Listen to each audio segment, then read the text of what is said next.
St. Luke's churchyard in Chelsea. Charles Dickens was married here. For Londoners today, it's just somewhere for a quiet lunch hour. But for Vladislav Chiki and Professor Zdzislav Stal, it will soon have a special meaning. They are Londoners now, but once they were officers in the Polish army.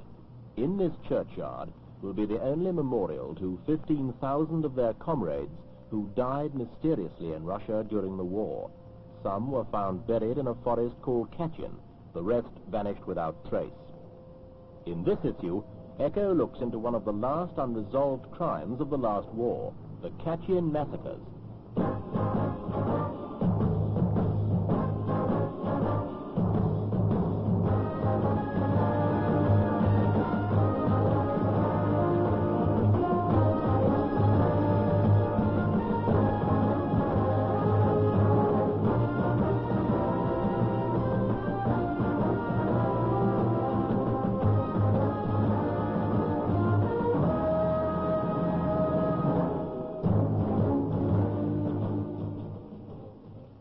September 1939.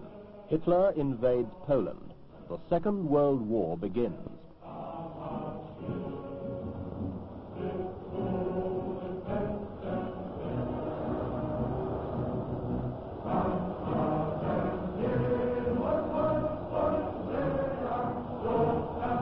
While the German armies advanced from the west, the Soviets crossed Poland's eastern frontiers.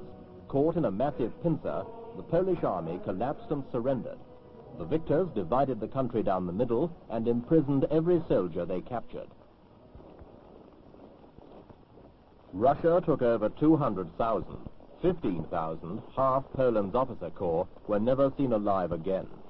Many were to die near Smolensk, in a forest called Katian. When they died and who killed them has been one of the great unresolved mysteries of the last war. In time, the Germans were to accuse the Russians, and the Russians were to accuse the Germans. Whoever did it destroyed half Poland's future leadership.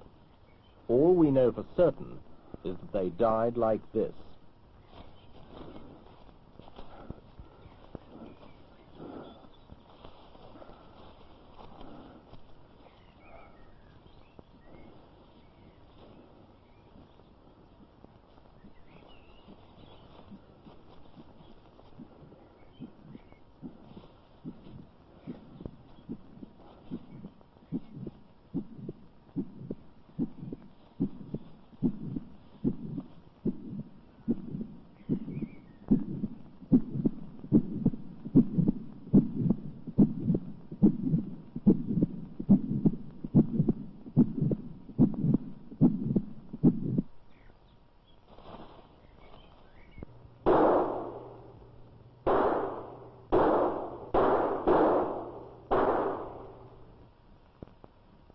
Postcards from relatives in Poland began to be returned undelivered in the spring of 1940, a year after their capture.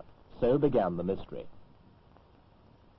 A year later, German armies were deep in Russia. Poland was an ally. Her men were released. Sikorsky, Poland's leader, flew in. His officers were missing. Why? The Russians were evasive. Sikorsky demanded to see Stalin. Already he knew that until spring 1940, the men had been in 3 camps: Kozelsk, Ostashkov, and Starobelsk. Faced with this evidence, Stalin claimed they'd escaped 4,000 miles to Manchuria. Sikorsky didn't believe him, but neither could he believe the men were dead. Just 400 of the 15,000 were to survive. One was a young cadet officer, Vladislav Chiki. I was an inmate of the camp at Kozelsk. We were there about 4,500 prisoners. I was a cadet officer. In April 1940, the Soviet administration of the camp started taking practically every day a batch of officers, about 70 up to 300 men at a time, and were taking them out of the camp. We didn't know anything as to their destination. Next time they were heard of was not until April 1943, when the German army discovered the mass grave in the Katian forest. Their bodies were lying in the same order as the groups were leaving our camp. They were dressed in the same winter uniforms in which we survived the winter 1939-1940. Of course, the evidence produced later by the Russians tried to indicate that they were murdered in August or September, but August and September in Russia, in that part of Russia, the weather is very hot. To the Germans, it was a chance to split the Allies.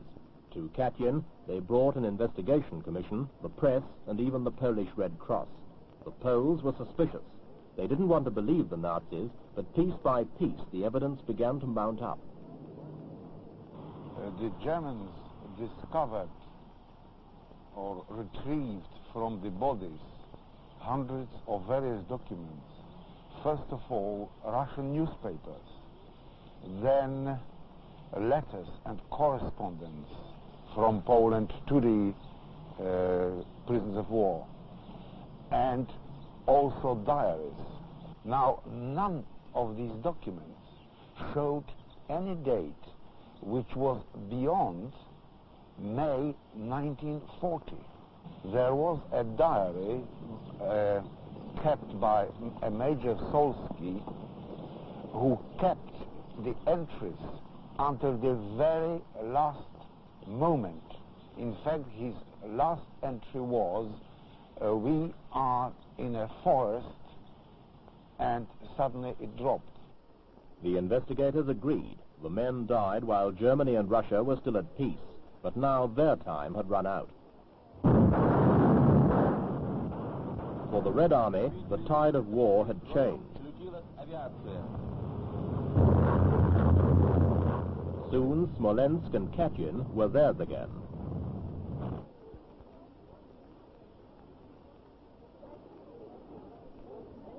The dead were not allowed to rest.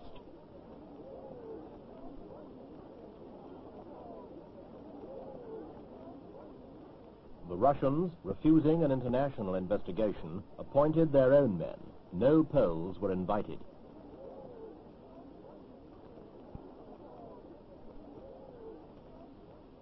Their experts, of course, accused the Germans. The whole grisly process was repeated, but once more, the accused were not there to answer. New evidence was produced, but world opinion remained confused. Only 4,000 were found in Katian. The rest they never accounted for. In Katian were discovered the bodies of the prisoners of war from the Koziers camp only, over 4,000. But at the same time, we lost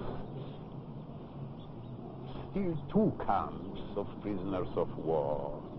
About nearly 4,000 from Starobelsk and over 6,000 from Ostashkov. We had to assume that they were liquidated in the same manner, but in some other places. In my view, the crime was committed by the Russians, and all the evidence, facts, point to their guilt. I am also of this opinion as a majority of Poles. The crime of Katian was committed by the Soviet government.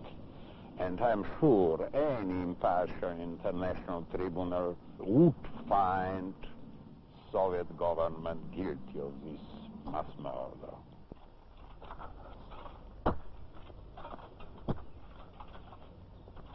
Somewhere the killers still live. Their memories are their only punishment.